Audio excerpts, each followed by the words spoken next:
주님 감사합니다. 오늘도 귀하신 주님의 말씀, 또 주님께서 우리에게 주신 귀하신 은혜 가운데 우리가 한 주간에 평안하며 살아갈 수 있음을 감사합니다. 온전한 우리의 믿음 가운데 주님을 정말 믿고 의지하며 주님이 우리의 삶 가운데 함께 하고 있음을 우리가 찾고 기록하는 또 한 주가 되었습니다. 언제나 주님이 나와 함께 하시고 나를 돌봐주시고 내가 알지 못하는 어떤 일에 주님께서 다 일하고 계심을 우리가 찾게 되었고 또 그것을 기록하며 주님이 언제나 살아계시고 또 그런 주님을 의탁하며 우리의 어려운 점, 또 우리가 힘들 때, 또 우리가 기쁠 때 또한 주님께 모인 모든 것들을 기도를 통해 함께 나눌 수 있음을 감사합니다. 오늘 우리 생명나무 모든 주님의 성도들, 그들의 기도가 정말 주님께서 다 알고 계실 줄 믿습니다.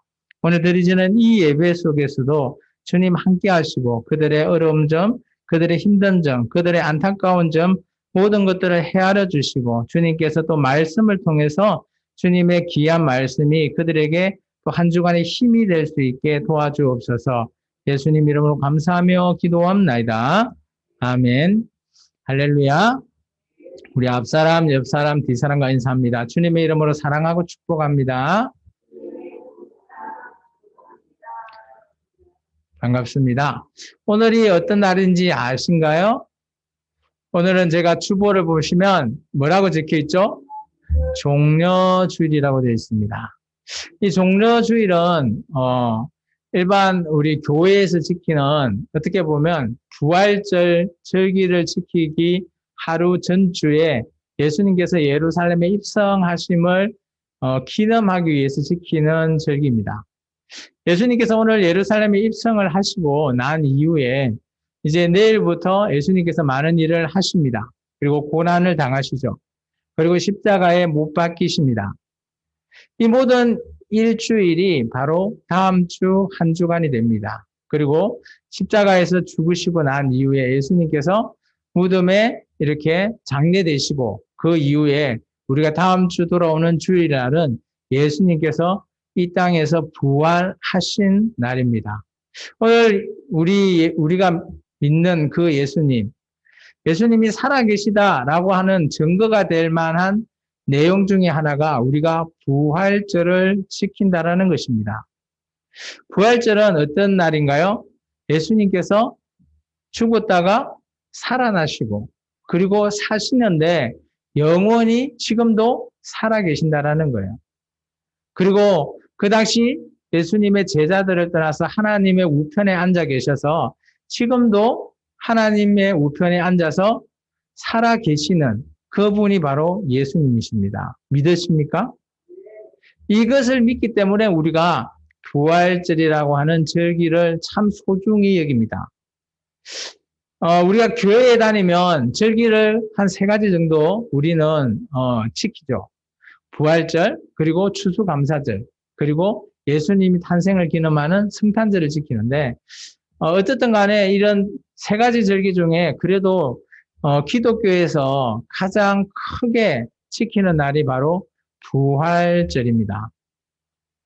이런 부활절을 왜 우리가 지켜야 할까요? 그런 것들을 우리가 이유를 알아야 되고 왜 우리가 부활절이 되면 또 예수님이 고난당했던 고난주간도 지켜야 되고 또 예수님이 이제 예루살렘에 입성을 해서 이 큰 일, 십자가라고 하는 큰 사건을 시작하는 그 첫 시작점인 종려주일이라고 하는 또 주일도 지키게 됩니다.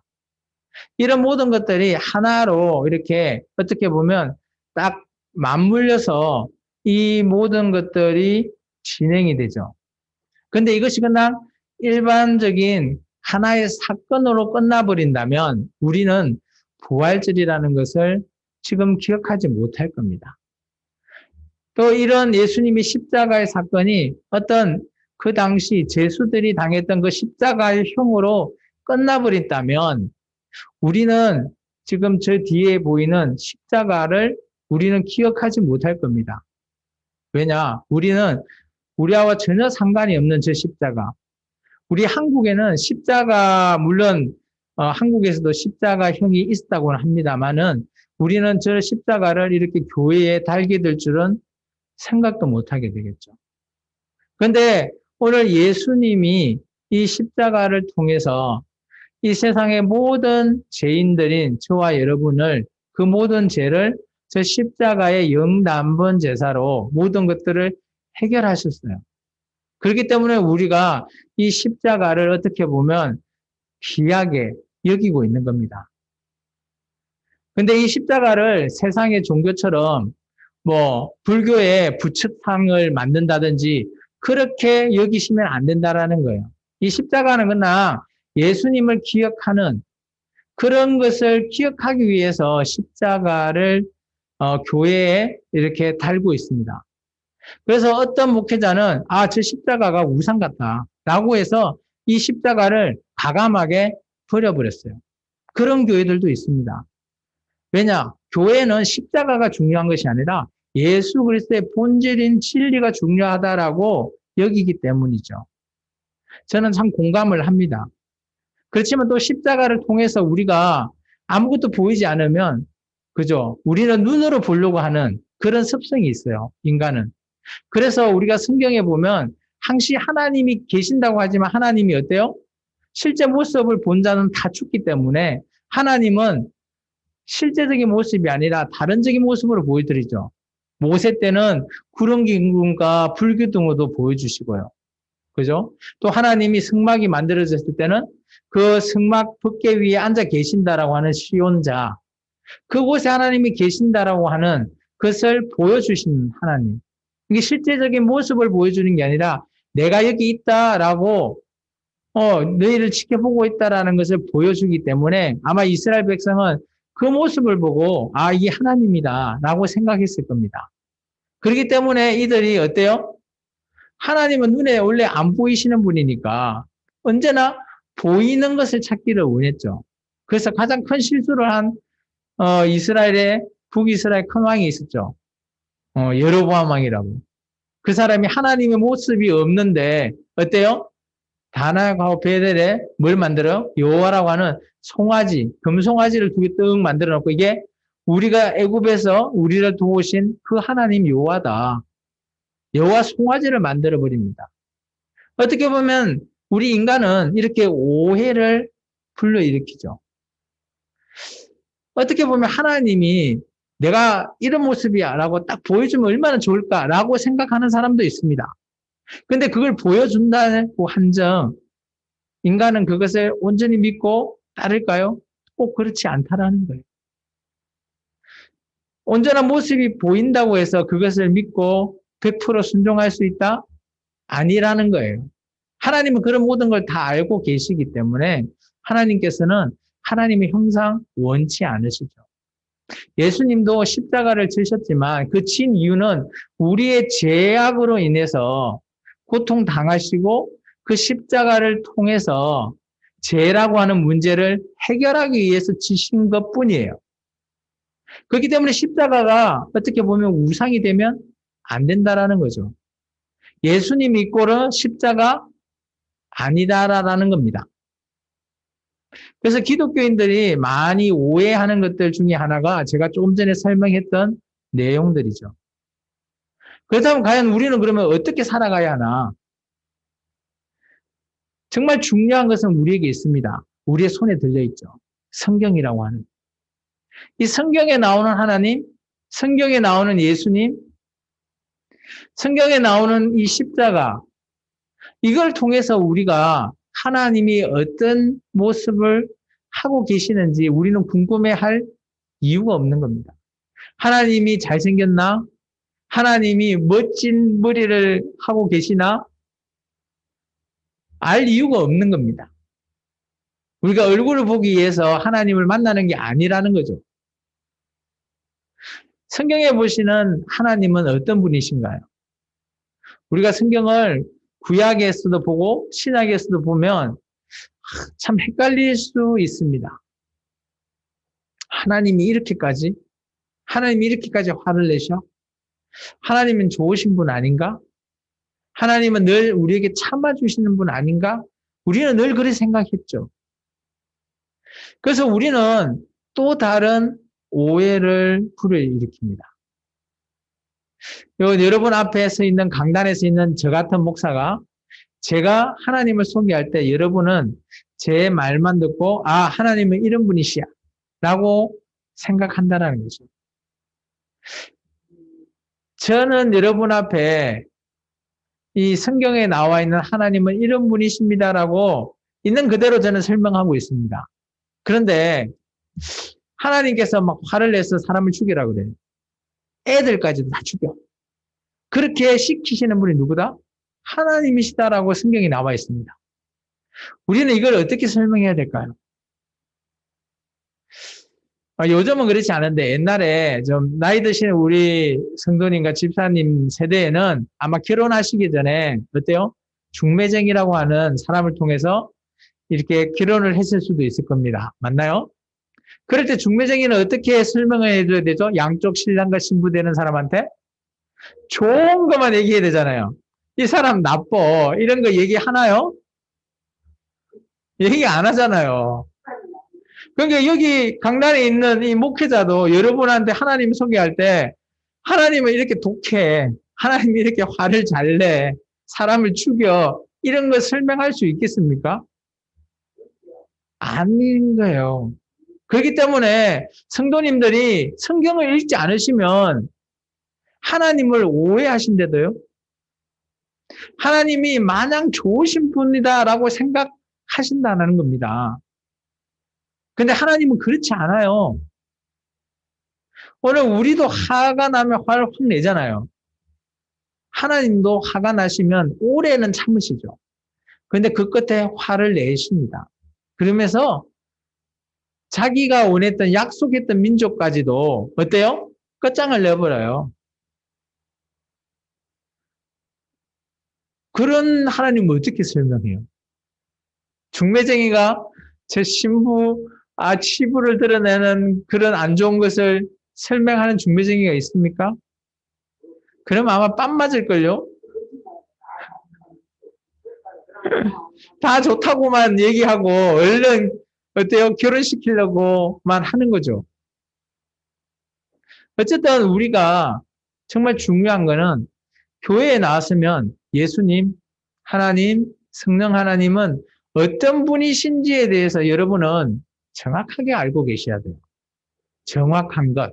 그래서 오늘 제가 이번 주와 다음 주는 특강을 준비했습니다. 이번 주는 종료주일고 고난주간이 있기 때문에 종료주일과 고난주간에 대한 특강을 하고요. 다음 주는 부활 사건과 그리고 앞으로 우리도 그러면 죽고 난 이후에 어떻게 될 것인가. 우리도 부활을 합니다. 성도의 부활. 그 부활 사건에 대해서 다음 주는 그렇게 부활 사건에 대한 특강을 할 예정입니다. 오늘 이제 말씀이 좀 길어졌는데요. 오늘 말씀의 제목은 호산나 다윗의 자손이요 라고 외치는 자의 목소리에 우리가 좀 집중해 볼 필요가 있다라는 겁니다. 그 전에 종료주일에 대해서 잠깐 화면을 보고 한번 볼까요? 종료주일은 정의를 하자면 이렇다라는 겁니다.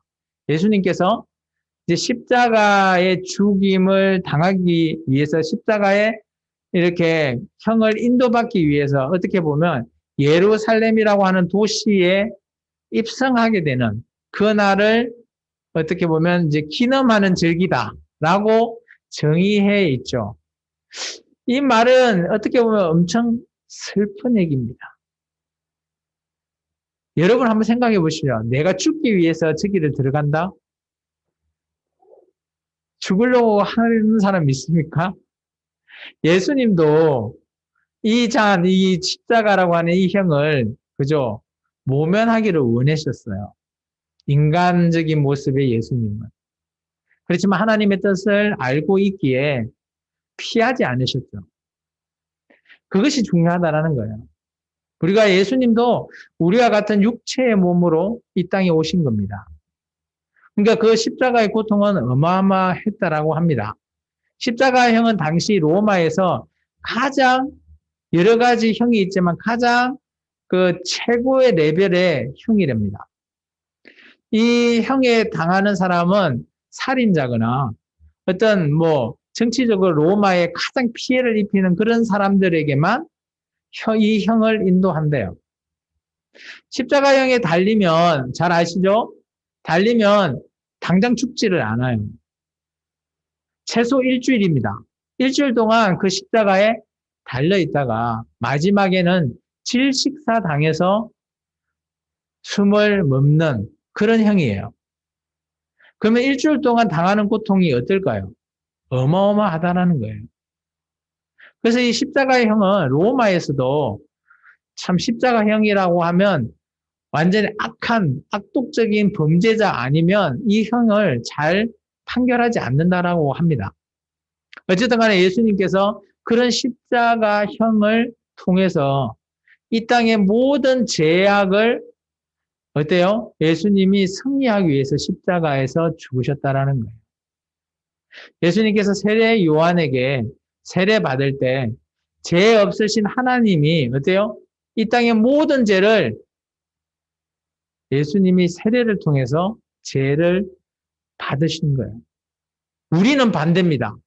죄인된 우리가 세례를 받는 거는 어때요? 우리 몸을 정결하기 위해서 세례를 받는 거죠.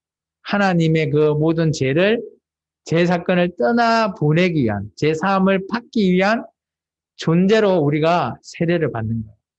우리는 죄를 탈피하기 위해서 세례를 받지만 예수님은 반대로 죄를 받아들이기 위해서 세례를 받으셨어요. 그리고 그 죄를 십자가라고 하는 형을 통해서 영단번의 제사, 한 번의 제사로 끝내버리셨어요. 그래서 예수님을 믿는 저와 여러분은 제사라고 하는 구약의 제도를 우리는 지내지가 않아요. 그래서 우리는 예배, 예수님을 기억하고 예수님을 경외하는 예배의 자리에서 예배를 드리는 겁니다. 예수님이 영단번의 이 십자가형을 끝내지 않으셨다면 저와 여러분도 어떻게 보면 하나님께 제사, 번제, 이런 속죄제, 속건제 이런 걸 드려야 할 줄도 모릅니다. 근데 예수님이 그 모든 것들을 다 해결해 버렸습니다. 종려주일은 그런 예수님께서 어때요? 나귀를 타시고 예루살렘에 입성하실 때 많은 사람이 종려나무라고 하는 그 가지를 흔들면서 호산나 호산나 하면서 이렇게 환영하는 데에 붙여진 이름입니다. 여기서 말하는 우리가 잘 쓰는 호산나라고 하는 단어 있잖아요. 이 호산나 단어의 뜻은 이렇습니다. 우리를 구원하소서. 우리를 도우소서. 우리를 구원해 주옵소서. 그 뜻이 호산나입니다. 그래서 우리도 호산나라고 부를 수 있습니다. 예수님, 호산나. 제발 나의 이런 것을 좀 구해달라. 이 사람들의 구원은 뭐였을까요? 이 당시 이스라엘 민족의 구원은 바로 로마의 그 압제에서 그죠? 이기고 독립되는 것이었습니다. 제자들도 그런 생각을 했죠. 근데 예수님은 그런 간단한 사건이 아니라 어때요? 우리 인간의 모든 죄라고 하는 문제를 이 십자가의 사건을 통해서 해결하신 분이십니다.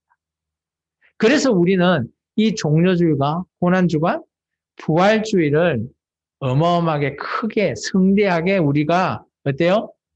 우리는 즐기로 삼고 또 하나님께 기쁨에 그죠? 경배에 예배를 드리는 거죠. 그러면 여기에서 말하는 예수님 나귀를 타시고 오셨다라는 거잖아요. 근데 예수님이 나귀를 타고 왔다라고 하는 게 그냥 예수님만의 자체 퍼포먼스였을까요? 아니라는 거예요. 이것은 구약에 다 예견이 되어 있다라는 겁니다. 나귀를 타고 예루살렘에 입성하신 예수님은 스가랴서 9장 9절에 이렇게 되어 있습니다. 우리 글자 보이나요? 같이 한번 읽어보겠습니다. 시작. 시온에 따라 크게 기뻐할지어다. 예루살렘에 따라 즐거이 부를지어다. 보라, 내 왕이 내게 임하시나니 그는 공의로우시며 구원을 베푸시며 겸손하여 나귀를 타시나니 나귀의 작은 것 곧 나귀 새끼니라. 여기 보면 뭔가 하면 시온, 예루살렘은 그죠? 어때요? 지금 예루살렘이라고 하는 곳을 지칭해요. 그곳에 어때요? 왕이 서게 된다라는 거예요. 구약이니까 언젠가는 왕이 서게 되는데 그 왕이 오늘 어때요? 너희에게 다스리는 왕이라는 거예요. 근데 그 왕은 어떤 왕이다? 공의로우시고 너희에게 구원도 베풀고 겸손해서 나귀 새끼를 타고 너희에게 등장할 거라는 거예요. 그런 모습이 오늘 예수님께서 예루살렘에 입성하시는 모습을 그대로 오늘 이 말씀을 이루기 위해서 이 말씀대로 예수님께서 어때요? 오늘 우리가 좀 전에 읽은 마태복음 21장이 어때요? 예수님께서 이 나귀를 가지고 와라 라고 해서 실제 손수 나귀를 타고 예루살렘에 입성하는 장면을 우리에게 보여주고 있습니다. 그러면 우리가 종려나무를 흔들었다 그랬잖아요. 종려나무가 어떤 나무일까요? 궁금하시죠? 그래서 제가 그림을 좀 준비해 봤습니다. 이스라엘 지역에 가면 종려나무가 이렇게 되어 있다고 하네요. 자세히 보면 뭐 이렇습니다. 그 잎을 보면 이렇게 좀 길쭉한 잎 있죠. 큰 잎. 그런 잎으로 좀 흔들었다라고 하네요. 어떤 모습인지 저도 잘은 모르겠어요. 제가 이스라엘을 가본 적이 없어서 잘은 모르겠는데 아마 그곳에서는 이 종려나무가 좀 흔했던 것 같아요. 제주도에 이런 나무 있나요? 야자수는 아닌 걸로 알고 있습니다. 비슷하게 생겼는데 야자수는 아닌 걸로 제가 알고 있어요. 열매나 이런 것들도 뭐 많이 닮았습니다. 어쨌든 간에 오늘 또 이런 다윗의 자손 예수님의 족보를 우리가 좀 볼 필요가 있습니다. 예수님을 앞에 소개할 때 쓰여지는 단어 있죠. 다윗의 자손, 후손인 예수라고 얘기하고 있습니다. 그래서 예수님은 다윗의 후예로 태어난 자다. 근데 이게 좀 이따가 제가 후계자 다윗의 후계자의 메시아가 날 것이다라고 하는 구약의 예언자의 말씀을 좀 이따 볼 거고요. 여기는 이제 복음서를 썼던 마태나 누가가 이 예수님의 족보를 조금 조사했던 것 같아요. 마태복음은 우리가 보시면 아시겠지만 1장에 나오는데 아버지 요셉에 대한 족보가 나옵니다. 마태복음 1장에 보면 아브라함에서부터 시작했어요. 이 후대로 내려가는 족보입니다. 아브라함 그리고 그 아들 누구죠? 이삭. 그 아들은 요셉. 뭐 이렇게 내려갑니다. 야곱, 요셉 이렇게 내려가면서 다윗까지 가고요. 다윗의 아들이 누굽니까? 우리가 얼마 전에 우리가 계속 했죠. 설교 때 다윗의 아들이 왕위를 누가 물려받죠? 솔로몬요. 이 솔로몬의 족보로 내려가는 족보가 요셉의 족보입니다. 그리고 예수님이 태어나게 되는 거죠. 이에 반해서 어때요? 누가라고 하는 자는 누가복음에 이 다윗의 후예가 아니라 그 요셉 그 아버지의 족보가 아니라 예수님의 어머니 되는 마리아의 족보를 가지고 왔습니다. 그러면서 여기는 또 거꾸로 예수님부터 해서 그 윗대가 누군지를 거꾸로 이렇게 소개하고 있어요. 예수님, 요셉 이렇게 소개하면서 보면 나단이라고 하는 자가 소개돼요. 이 나단은 누군가 하면 다윗의 아들이에요. 다윗의 아들이 좀 많이 있어요. 그중에 솔로몬도 있고요. 나단이라는 사람이 있어요. 이 나단이 이 마리아의 어머니 족보예요. 그 위에 다윗이 있고, 근데 여기 누가복음은 어디까지 가는가 하면 최초 인간인 아담, 그 위에 하나님까지 이어져 있는 거. 이게 예수님부터 하나님까지 이어져 있다라고 족보에 얘기하고 있습니다. 이 정도는 우리가 예수님이 왜 다윗의 후손인지에 대한 설명을 여러분이 할 수 있어야 돼요. 그러면 예수님이 이 땅에 메시아로 탄생한다라는 선지자의 말씀이 어디 있냐? 보시면 메시아 탄생 예언이 두 군데 있는데요. 첫 번째 미가서에 이렇게 되어 있습니다. 같이 한번 읽어볼까요? 시작. 베들레헴 에브라다야 너는 유다 족속 중에 작을지라도 이스라엘을 다스릴 자가 내게로 나올 것이라. 그의 근본은 상고에 영원에 있느니라. 여기 보면 이스라엘을 다스릴 자가 어디서 태어난다고요? 베들레헴. 예수님이 어디서 태어났죠? 모르시나요? 베들레헴에서 태어났잖아요. 그래서 우리가 예수님 성탄절 때 베들레헴 들어가는, 그죠? 뭐 그런 찬송가 꽤 많이 있잖아요. 그래서 이런 미가서는 예수님이 어디에서 탄생할 것이냐라는 것에 대해서 설명하고 있습니다. 그리고 이사야서 7장에는 어때요? 예수님의 탄생이 되는 말씀을 아서라고 하는 왕 때 위기를 이게 극복하기 위해서 처녀가 애를 낳는데요. 그래서 그 애가 임마누엘이에요. 그것을 오늘 예견하고 있는. 그런데 이제 그것을 보면 다윗의 집이 후예됩니다. 이게 다윗의 후계자가 오늘 임마누엘 돼서 메시아로 탄생할 거다라고 하는 이사야서 7장 13절과 14절의 말씀이 이렇게 예수님의 탄생을 예언을 하고 있는 장면들이 나온다라는 거예요. 이게 예수님의 탄생은 구약에서도 이미 다 말하고 있는 겁니다. 앞으로 메시아는 누구 집? 다윗의 후예고 어디서? 베들레헴에서 태어나는 자가 오늘 메시아가 될 거다. 근데 그 사람이 가르치는 사람이 누구다? 바로 우리가 잘 알고 있는 예수님이라는 겁니다. 이제 오늘이 지나면 내일부터 일주일간 고난주간이라는 주간을 우리가 지키게 됩니다. 다 들어보셨죠? 고난주간이 뭔가 하면 그리스도께서 십자가에서 고난과 죽음을 우리가 기념하는 절기입니다. 이 고난주간은 종료주일, 오늘이 종료주일이거든요. 종료주일 다음, 내일, 월요일부터 해서 토요일까지 되는 이 일주일을 가리켜서 고난주간, 순환주간이라고도 불려집니다. 보통 이제 이 주간은 우리가 교회에서, 초대교회에서 예수님이 이때 고난을 당하신 날이라고 해서 지칭해서 만들어진 날이에요. 성경에는 고난주간이라고 있는 게 없어요. 어쨌든 간에 이 날을 이제 초대교회부터 교회의 전통으로 만들어진 절기고요. 그리고 이때 어때요? 예수님께서 나중에 제자들과 함께 최후의 만찬과 그리고 금요일 날 어때요? 실제적으로 예수님께서 죽으시는 그날까지 해서 보통 교회에서는 어떻게 하면 이 날을 그래도 좀 경건하게 오락을 금하고 경건하게 좀 지내자라고 해서 고난주간을 지키고 있습니다. 그래서 이제 저희도 원래 고난주간 때 새벽에 이제 특별 새벽 기도해서 또 새벽 기도를 일주일간 또 드리고 했습니다. 요즘 이제 코로나로 인해서 좀 많이 좀 위축되어 있어서 저도 올해 학과 이렇게 시작을 새벽 기도회를 할까라고 생각도 했는데, 여러 가지 이런 상황과 또 뭐 마음에 크게 이렇게 와닿지가 않아서 이번 해는 그냥 특세는 잠깐 쉬고 대신 각자 개인들이 집에서 매일매일 말씀을 묵상하고 기도하는 시간을 가지시면 좋겠다라고 생각이 되어져서 제가 따로 특별 새벽 기도에 대해서 언급하지 않았습니다.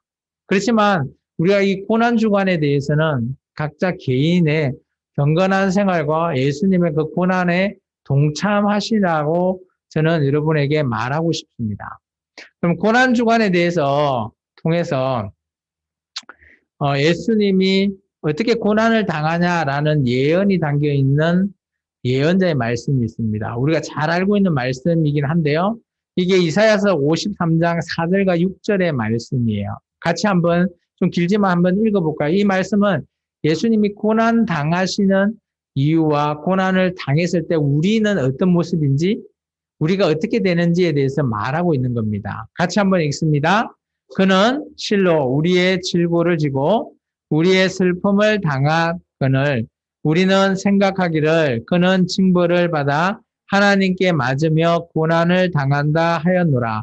그가 찔림은 우리의 허물 때문이요 그가 상함은 우리의 죄악 때문이라.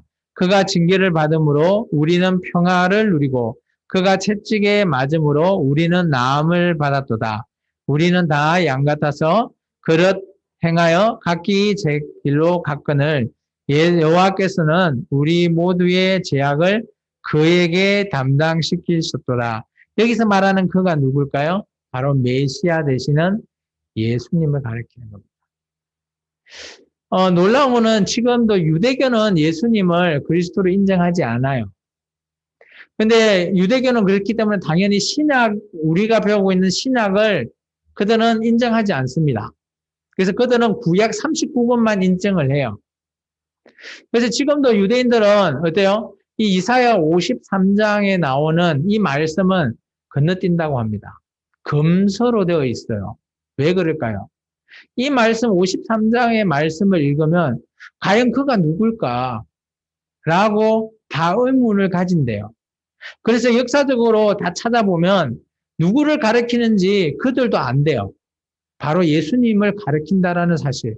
그래서 유대인들은 지금도 이사야 53장은 어때요? 읽지도 않게끔 그냥 52장을 읽고 54장으로 건너뛰게 한답니다. 왜냐? 이 53장을 읽으면 이 메시아가 누군가 뻔히 알게 되고 이게 누군지를 더 궁금해하는 거죠.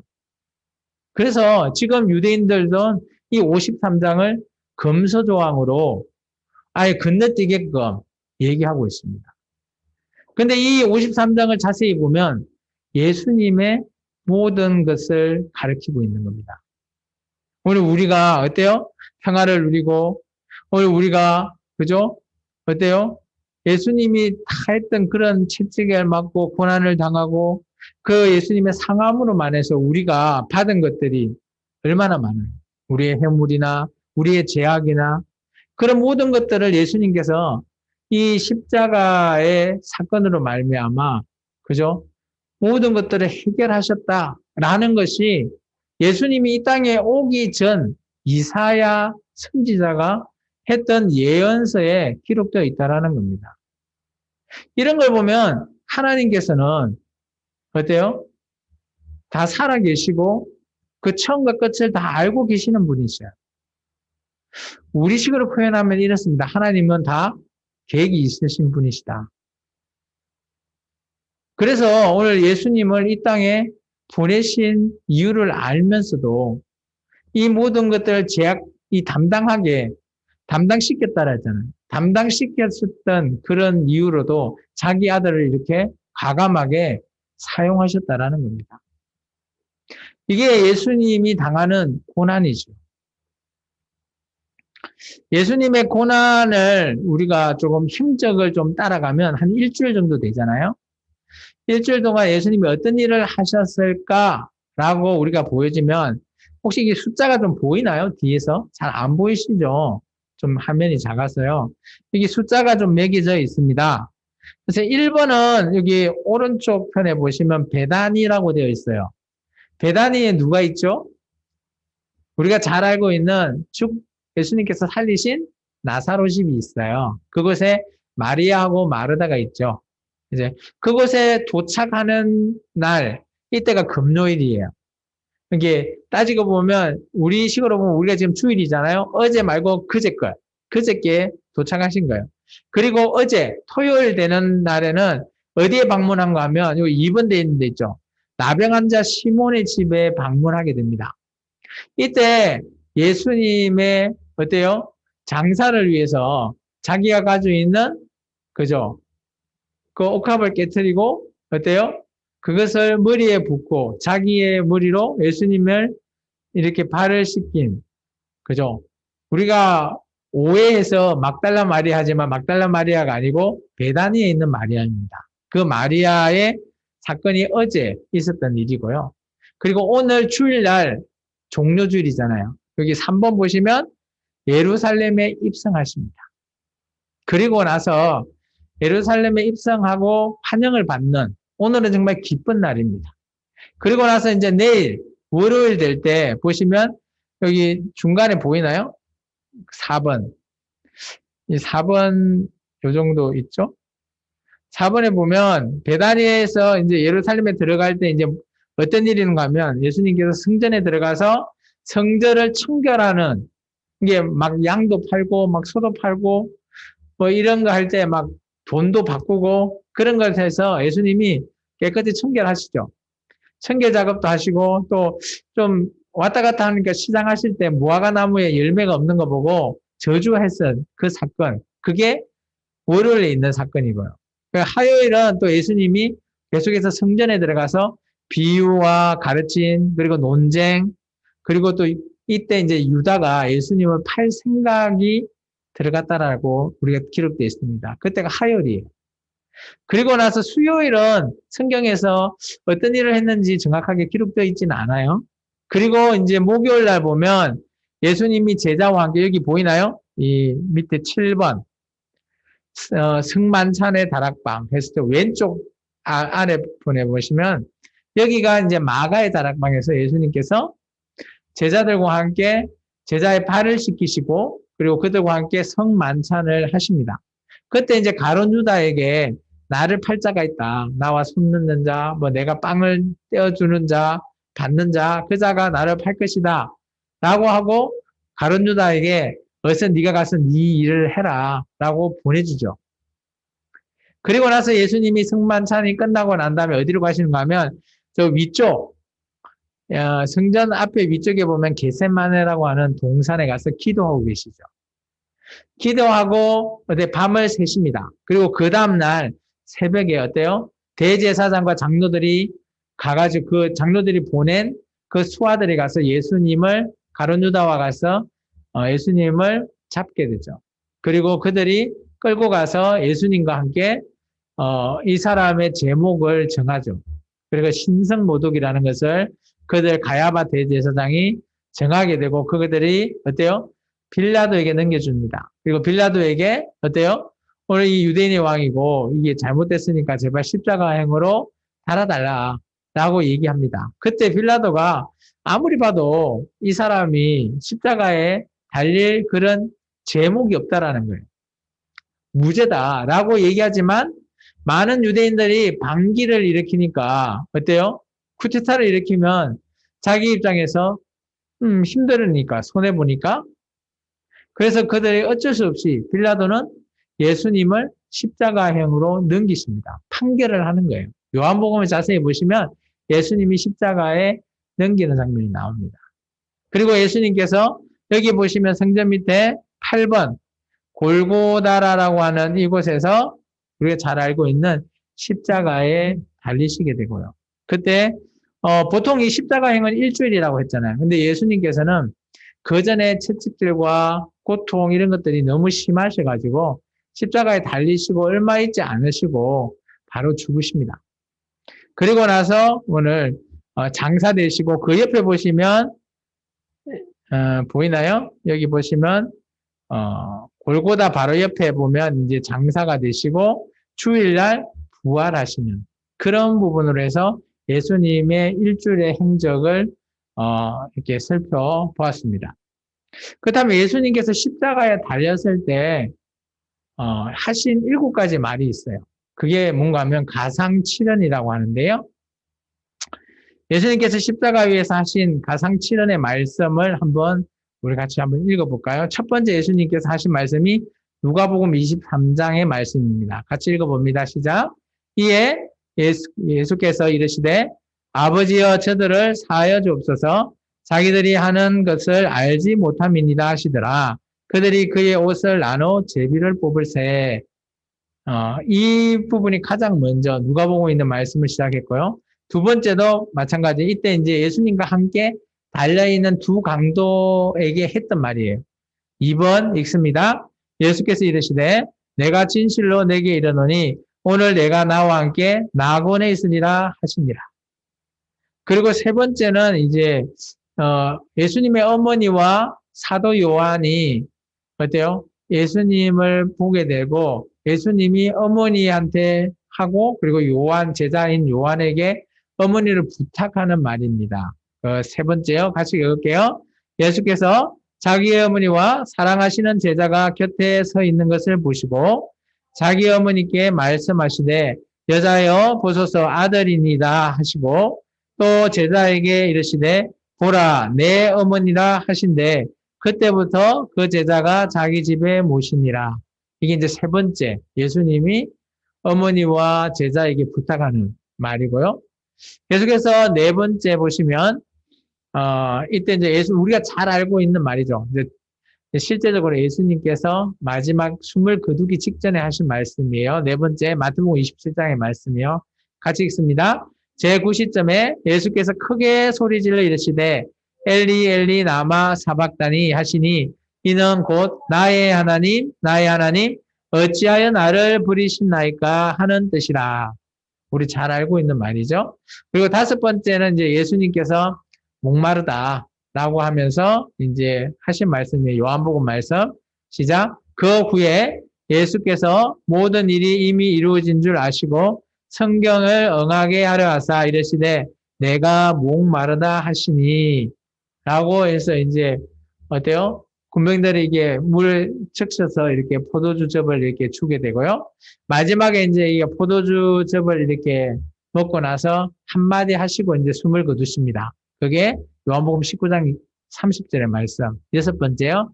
시작. 예수께서 신 포도주를 받으신 후에 이르시되 다 이뤘다 하시고 머리를 숙이니 영혼이 떠나가시니라.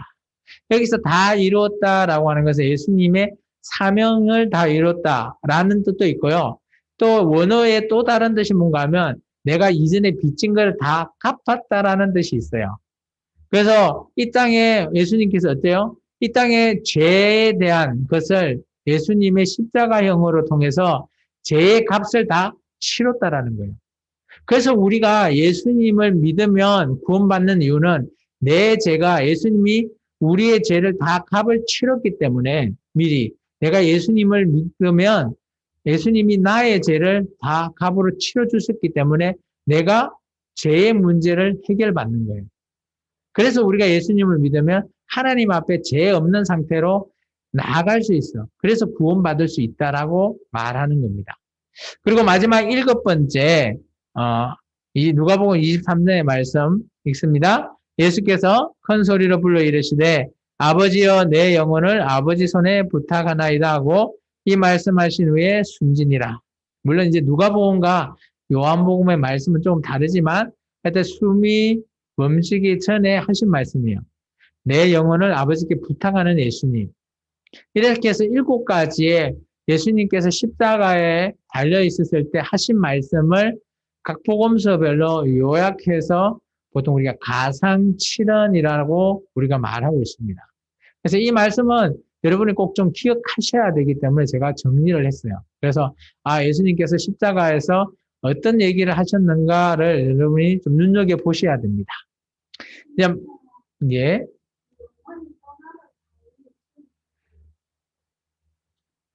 뭐라고요?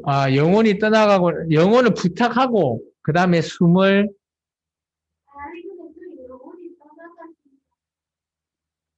어디요? 위에요? 다 이뤘다 하시고, 영혼이 떠나가시니라. 이게 말을 하고 나서, 이제 예수님의 영혼이 떠나간 거죠. 우리가 이제 이게 죽었다라는 건 뭔가 하면 육체와 우리의 영혼이 분리됐다라는 표현을 쓰고 있어요. 근데 이제 예수님은 떠나갔는데 어디로 갔냐? 라고 하면 저도 이제 설명할 수 없는데 예수님께서 이제 3일 후에 부활하시잖아요. 그때 육체와 함께 영혼이 부활하십니다. 그리고 이제 이때 떠나가시고 나서 이 육체는 어때요? 아리마대 사람 요셉에 의해서 빌라도한테 요청을 해서 장례를 치르죠. 그래서 돌무덤에 이렇게 예수님의 세마포에 감싸서 장례를 하는 겁니다.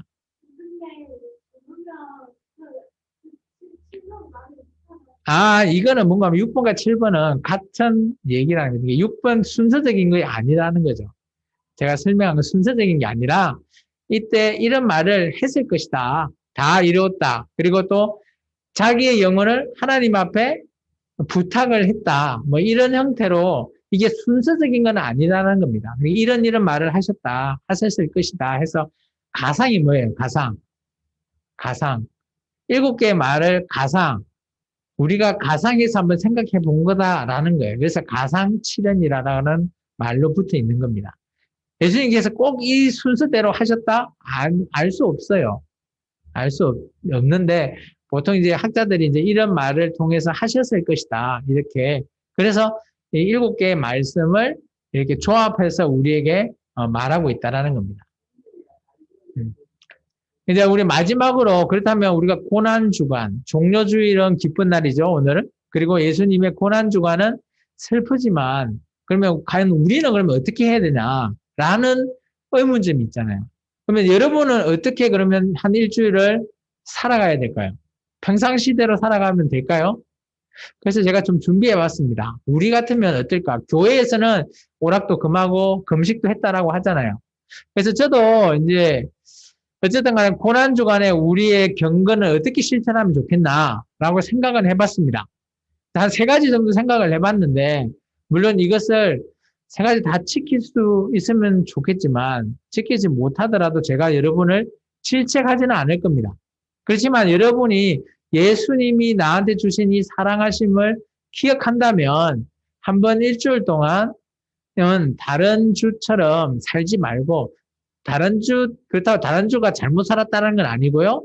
다른 주보다 좀 더 경건하게 한번 살아보자라는 측면에서 한 세 가지를 제시할까 합니다. 첫 번째, 우리 정상적인 생활 속에서 경건을 좀 유지하시기 바랍니다. 평상시도 여러분이 정상적으로 잘 생활했었지만, 다음 주 돌아오는 다음 한 주간은 그래도 어때요?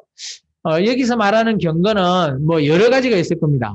평상시 우리가 늘 잘하는 걸 좀 어느 정도 완전히 끊으면 좋겠지만 끊을 수는 없겠죠. TV를 하루에 뭐 많이 본다라고 하면 TV를 시간을 좀 줄인다거나 또 핸드폰을 우리가 많이 한다라고 하면 핸드폰을 또 조금 하는 횟수를 좀 줄이시거나 그렇게 하시라는 거예요. 그래서 우리가 경건을 유지하는 거는 하나님 앞에 그래도 조금 우리가 예수님이 나를 위해서 십자가에 죽으셨는데 그 어느 정도 유지를 이런 경건 생활을 좀 하면 좋겠다. 그리고 뭐 우리가 늘 뭐 이렇게 그러진 않겠지만 우리 직장 생활 하면 술도 먹고 하는데 2주 정도는 술도 좀 자제하고 뭐 그렇게 좀 자제하는 그런 한 주간이 좀 되었으면 좋겠다라고 제가 적었고요. 두 번째는 교회에서는 보통 2주에 한우 금식이나 아니면 한 끼 금식을 보통 한답니다. 그래서 이제 물론 이거를 이제 몸이 안 좋거나 하시는 분은 하실 이유가 없죠. 그리고 금식은 우리가 여러분 어떻게 생각하세요? 금식은 그냥 굶으면 되나요? 성경에서는 금식은 물론 우리가 굶는 거는 맞는데요.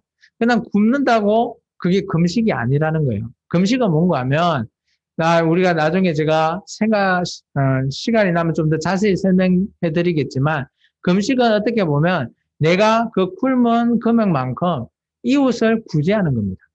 그게 진정한 금식이래요. 그래서 그렇다면 내가 밥 한 끼를 못 하겠다라고 하면 그 밥 한 끼 가격을 통해서 이웃을 도우는 데 쓰라는 거예요. 그게 금식이라고 생각하시면 됩니다. 그리고 세 번째, 그리스도인이면 꼭 실천해야 되는 것. 평상시 같으면 매일 성경을 읽지 않았다면 다음 주 한 주간은 다만 한 5분, 10분이라도 성경을 꼭 한번 읽고 그리고 기도하기를 원합니다. 성경을 읽고 기도하면서 여러분이 경건을 조금 유지하시고 그리고 예수님이 나를 위해서 고난에 돌아가셨기 때문에 그런 예수님의 고난에 동참하는 저와 여러분이 되었으면 좋겠습니다. 그래서 오늘 다음 주에 여러분이 한 세 가지 정도 뭐 완벽하게 지키면 좋겠지만 힘들면 최대한 지킬 수 있을 만큼만 지키시기 바랍니다. 그리고 돌아오는 부활주일에는 주님 앞에 기쁘게 영광 드리시기를 바랍니다. 기도하겠습니다. 주님 감사합니다. 오늘도 귀한 말씀을 통해서 주님 앞에 우리의 온전한 믿음과 또 주님의 이제 고난주간이 다가옵니다. 우리가 또 한 주간에 또 우리가 주님 앞에 경건하게 또 경건을 실천하면서 주님 보시기에 기쁜 자, 주님 보시기에 영광된 자의 자리에 서게 도와주시고 정말 주님의 그 십자가의 사랑을 기억하며 언제나 주님 앞에 나아가는 믿음이 되게 도와주옵소서. 예수님 이름으로 감사하며 기도합니다.